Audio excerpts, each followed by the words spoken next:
Excuse me, I'm writing an email to the commish. To whom it may concern... No, that's too formal. Dear Gary, I feel like I can call you Gary because we have so much in common.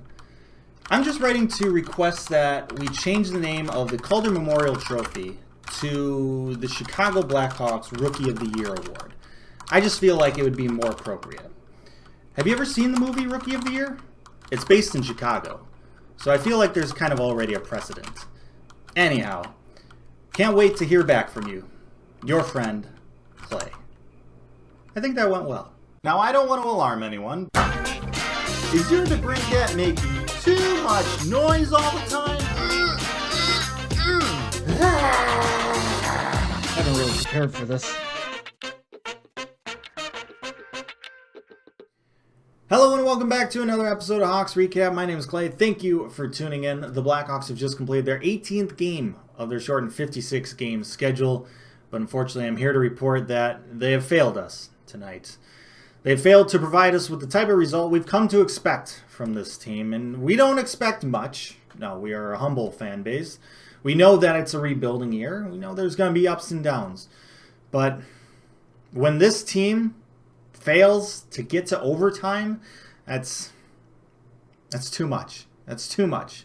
This team was way too selfish tonight. They decided, instead of going to overtime and providing us with bonus hockey to make up for this shortened hockey season, they decide to get the victory in regulation, to finish off a 2-game sweep of the rival Detroit Red Wings. Unbelievable. Unbelievable. I don't know what to say. I mean, you have this kid out there in a mask named Kevin Lankinen getting his first career NHL shutout. How dare he? How dare he do that when Jonathan Bernier is having a fantastic game in the other net?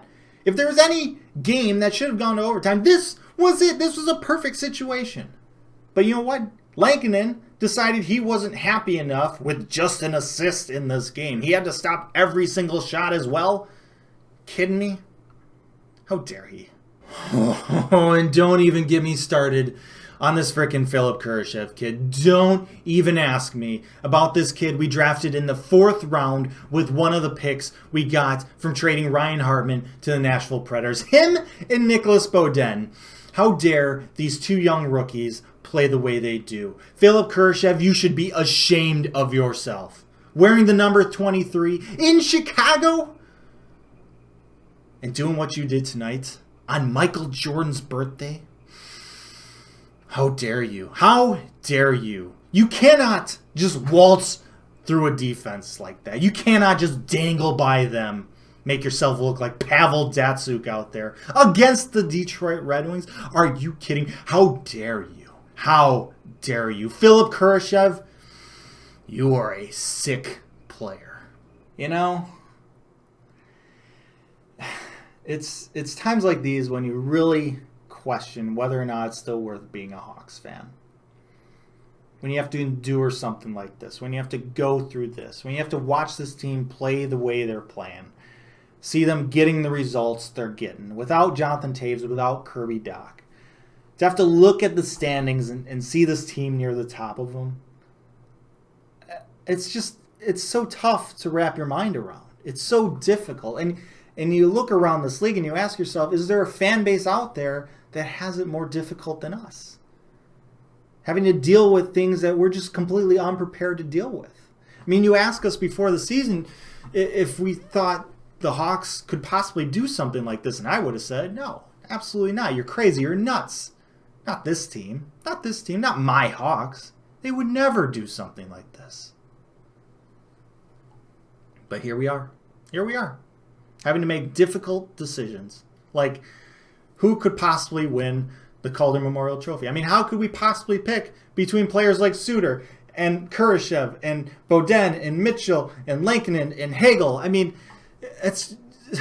you can't just throw choice paralysis at us like that. It's the definition of cruel and unusual punishment. It's straight up inhumane. But we're dealing with it. We're accepting it. We're here just going with it. Letting this abuse happen. letting them pull on our heartstrings like this. We've already had to endure so much. I mean, I've already had to go through 3 Stanley Cup runs in my lifetime. You know how much stress that puts on a fan? I'm already going bald. I'm only 31.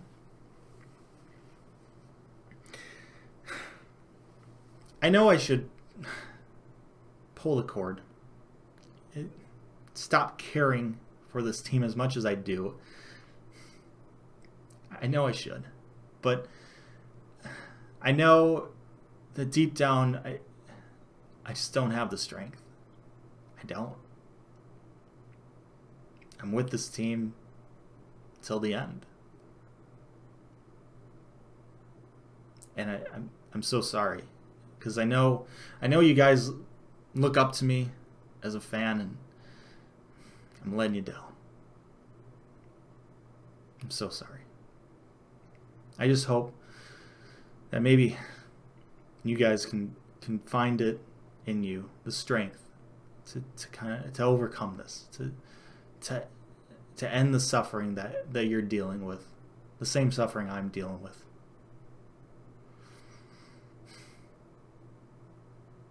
Just know I believe in you.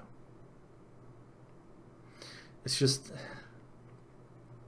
so tough to have to watch a team and players like Kurashev dangle in and out of defensemen, and have to watch Lankinen save every shot.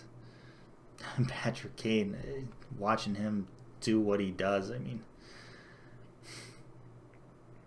it's so hard. It's tough. And I don't really have any words except for let's go Hawks. Thank you so much for watching this episode of Hawks Recap. I hope you enjoyed this different type of episode. Let me know your thoughts on it down in the comment section below. Like, share, and subscribe. Appreciate that as always. But most importantly, stay safe, make good decisions, stay strong, my friends. And I'll see you next time.